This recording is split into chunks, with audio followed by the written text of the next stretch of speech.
Hey guys, you dry firing out there, YouTube? Sure hope so, because I just finished up. So, you know what they say about your competition.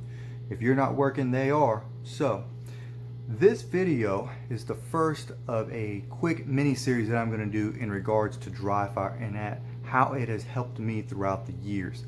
This first one, we're going to talk about dry fire safety and some little tips and tricks that I use to keep my dry fire as safe as possible. And later, we will get into dry fire tools and things that you can use to make your dry fire as efficient as possible.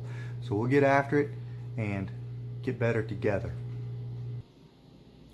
So one of the things that I use for dry fire and to help keep my dry fire safe and all my tools organized or in place, all that good stuff that's very easy identifiable, is a dry fire box. This is just an old Pelican case. Of course, you can go to the Walmart camping section and get the $10 waterproof cell phone or medical case. Very cheap, very affordable. Another thing that I like about that is most of these things come with some type of colored bottom. That way it makes things very easy to identify. Things like your magazines, dummy rounds, batteries for your timers, zip ties, whatever you use for your tools. Very, very good. Magazines. Obviously, like I've said before, is everything that we do on the range, we can do in dry fire. So obviously a big part of that is reloading. And of course, having something in the gun to mimic that weight. These magazines have been pretty beat up. This one's been dropped a lot on some concrete or something like that. It's actually been chipped off, but still good enough for dry fire, so that's what I'm going to use it for. This magazine does not get put back and forth from my dry fire box into my range bag. It never sees any live ammunition, at least anymore. It stays in a very particular place. That way I know it's a dedicated dry fire magazine. One of the tips with having dedicated dry fire magazines, yes, I know it's a little more added expense, but that's up to you.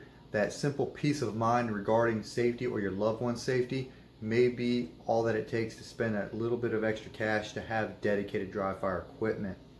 That being said, what I also do to help with that is painter's tape. As you can see here, this is pretty beat up, but with it being painter's tape, it's very easy to take off. It doesn't leave a residue or anything like that. If it gets too beat up, I simply put a new strip on. Also put it on my base pads. That way it's very easily recognizable. If it's lying face down, I can pick it up. I obviously see that, oh, that's my dry fire bag. Also, another thing is this works with most of your magazines, not just Glocks, most of your double stack striker fired guns. Painter's tape is very thin. It's not going to affect the way that the magazine drops. At least I have not experienced that in any way, shape, or form. So it's just very beneficial that way. So that's not a concern that I would worry myself with, at least if you're just using the strip on the back of the magazine. I say the back of the magazine though is obviously, if you're reloading, obviously I can take it like that. You have that full blue strip there. So just something to keep in mind about magazines and having dedicated magazines and marking them somehow with painter's tape. Another dry fire safety tip is dummy rounds. Always great to have some good quality dummy rounds around. However, as you can see here, these have an orange bullet tip. This is a plastic tip with an inert primer pocket. These are ST Action Pros. Probably one of the better dry fire or the dummy rounds that are out there on the market. Pretty pricey. These can be anywhere from 90 cents up to $1.20 a round, depending on the source of where you get them from. The reason I am recommending these as a safety option is I've heard way too many instances of people simply loading dummy rounds with a reloading press or something like that, even though they're not using primers. Some way, shape, or form, a live round gets put into their dummy rounds. It's very hard to recognize that, or if you're not paying attention with your dry fire, you're simply just going through your drills and boom, you crack one off. Obviously you violated some type of rule.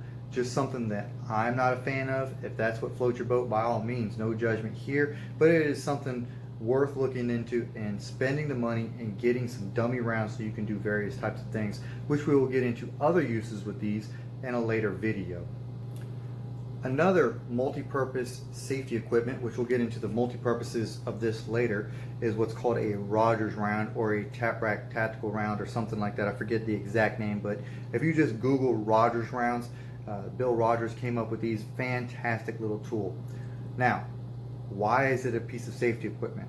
Obviously, depending on what magazine you use, because it's a 9mm magazine, it will work on most of your 9mm magazines out there. Of course, if you're using something like a Gen 5 Glock that already has an orange follower, it is something to be aware of with that, so be very careful. Now, that being said, taking this spare magazine out of my dryfire box, as you can see here, I have my dummy rounds. For those of you that are using not just these, but if you're reloading your own dummy rounds, what I like to do is take this tap rack tactical magazine, or excuse me, this round, put it over my magazine, and as you can see there, it pushes that round down. Now, why is that a safety feature? If you're going to use your own dummy rounds or something that looks very similar to live ammunition, it helps if you don't load your magazine all the way, maybe 1 or 2 rounds, because 2 of these things are the width of 1 round basically as far as 9mm is concerned. It pushes that magazine down, and at least you're not showing your dummy ammunition that way. There's no chance. What this does is it prevents ammunition from being loaded into the chamber. So as you can see here, again, empty gun YouTube, what I'm going to do is insert in, as you can see here. Now, as I just demonstrated, there is dummy ammunition in the gun. What that allows me to do, now watch this, all day long. So what that does prevents anything from going into the chamber that way, and I still have a loaded magazine, so I can do what I gotta do. It's just something to keep in mind in regards to helping to keep your dry fire safe, so that way you're not having anything go into the chamber that you don't want or need to go into the chamber. Just something to think about.